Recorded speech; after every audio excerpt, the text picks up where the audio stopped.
Jewish ritual murder. A charge leveled against Jews, reaching back over 20 centuries of history. In medieval Europe, the Middle East, and the United States, the Jews have been accused of abducting a Gentile adult or child in conjunction with Jewish Passover and Purim holidays. The victims would be grotesquely tortured, exsanguinated, and then ritually murdered, often as an inversion and mockery to the crucifixion of Christ. The blood would be consumed or preserved for other purposes.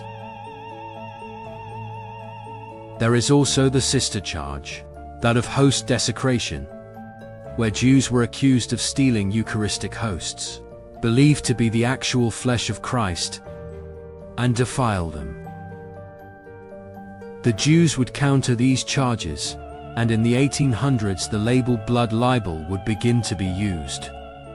Blood libel, the outrageous and dangerous myth that Jews murder non-Jews to use their blood for religious rituals, has fueled anti-Semitism and violence for centuries. What you just said, that Israel killed 12,000 children and they killed them all, this is a blood libel. This is rank anti-Semitism that we have suffered for 2,000 years. I'm getting drunk on Christian blood, so let's do it right. Oh, so good. So good. They claim that these accusations arose from religious prejudice, economic resentment, or scapegoating, by blaming the minority Jews for all societal ills.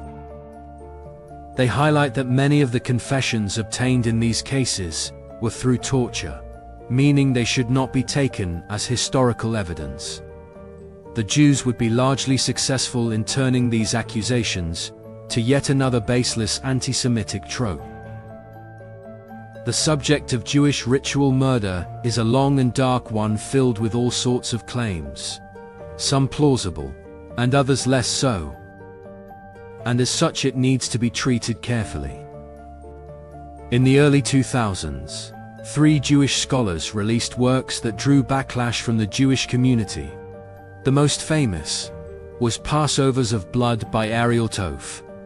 Toph would pull the first edition from circulation after receiving pressure. And the other works, Two Nations in Your Womb by Israel Yuval, and Reckless Rites by Elliot Horowitz. These works emboldened those who believe there is truth to the accusations of Jewish ritual murder. These believers hold to a theory that anti-Gentile violence and ritual murder go back to Second Temple Judaism and all the way through the Dark Ages, where Jews gained power and ritual murder became more frequent and normalized. This was broken by mass expulsions.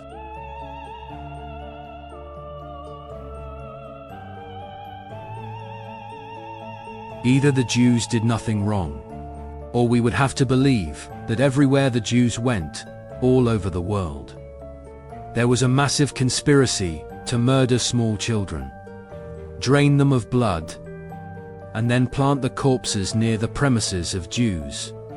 Or that a murder was actually committed, but out of blind hatred and incompetence.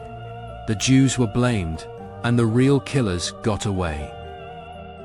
Jewish ritual murder is again in the spotlight with the recent release of the Epstein files, leading people to believe that this practice had never stopped. And as Jewish power reached its zenith, modern accusations or evidence are ruthlessly suppressed. Let us explore if these accusations are libel or legitimate, myth or murder. Are they simply the work of imagination, fueled by anti-Semitic hatred, or the dark rites of a race consumed by eternal vengeance?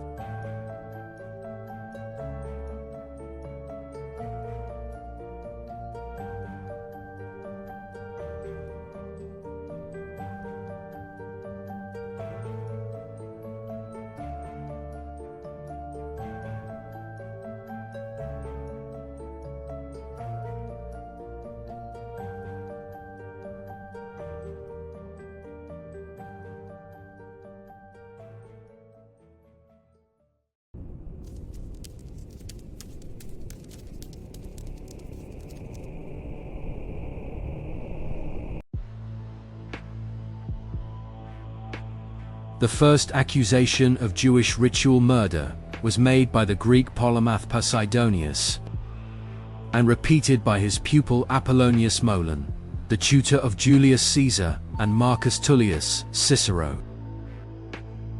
The Greek scholar Appian of Alexandria would write in the 1st century about the incident, but the original texts are lost.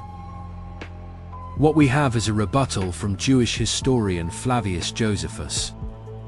This accusation begins with Antiochus IV Epiphanes, a king of the Seleucid Empire, abandoning his campaign against the Romans in Egypt. While there, he hears of a rebellion in Jerusalem and returns to storm the city with his army, and also plunder treasures to fund more military actions.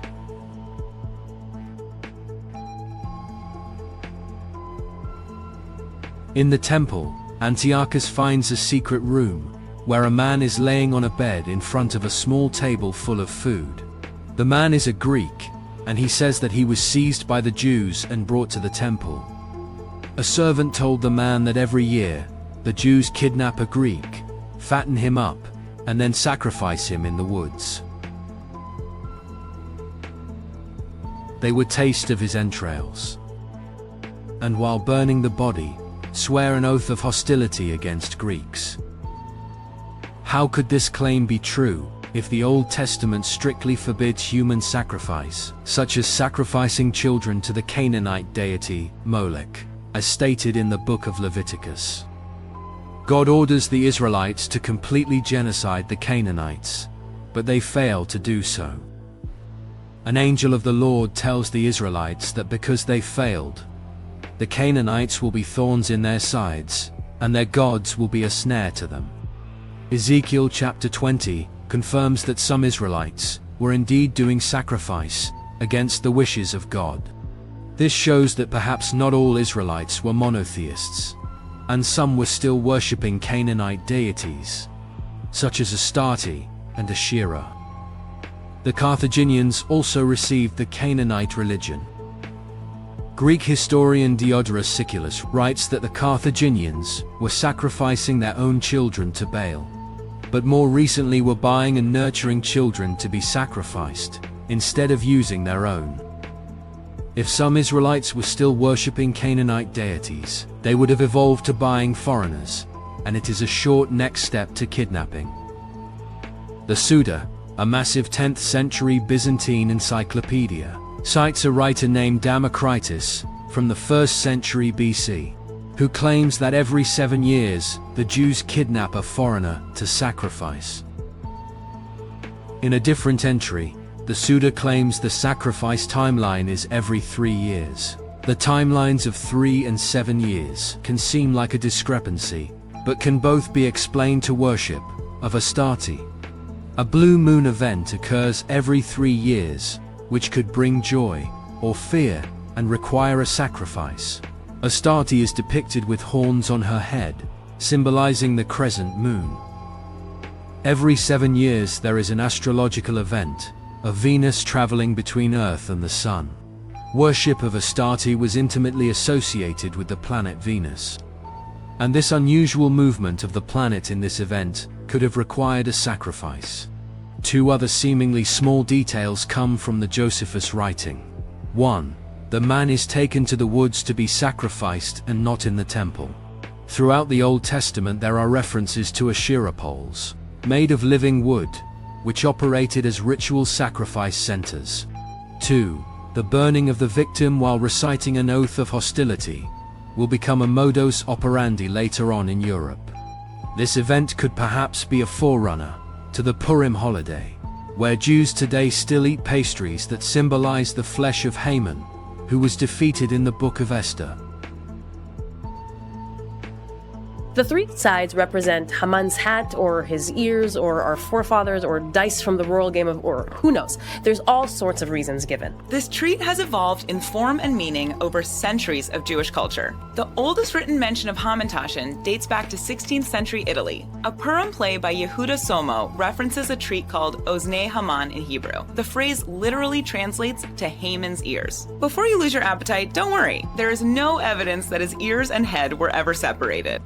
Piecing together the small details, we can conclude that something like the original claim did in fact occur. It is not plausible to believe that Antiochus needed to concoct this story out of thin air in order to persecute the Jews. The Jews had already challenged his authority by staging a coup against Menelaus, a high priest he appointed. The violent attempt to seize power and the challenge to Seleucid authority was all the cause Antiochus needed.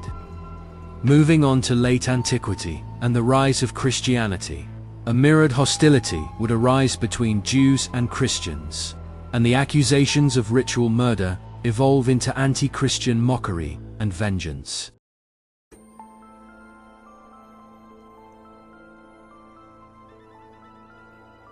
Christian historian Socrates Galosticus is our source for the next charge that took place in a Syrian town called Imnestar, near the city of Antioch. He writes that Jews were drunk in the streets and scoffing at Christians. They grab a Christian boy and tie him to a cross. They crowd around mocking the boy and then begin to whip the child until he is dead.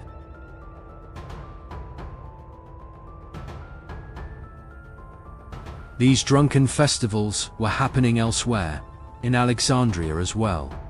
7 years prior to this incident, Byzantine Emperor Theodosius II instructs governors of the Roman Empire to prohibit Jews from setting fire to Ammon in memory of his past punishment in a certain ceremony of their festival, and from burning sacrilegious intent a form made to resemble the saint's cross in contempt of the Christian faith. Ammon is Haman, and the festival is Purim. The edict shows the Jews were strapping an effigy of Haman to a cross and burning it. But in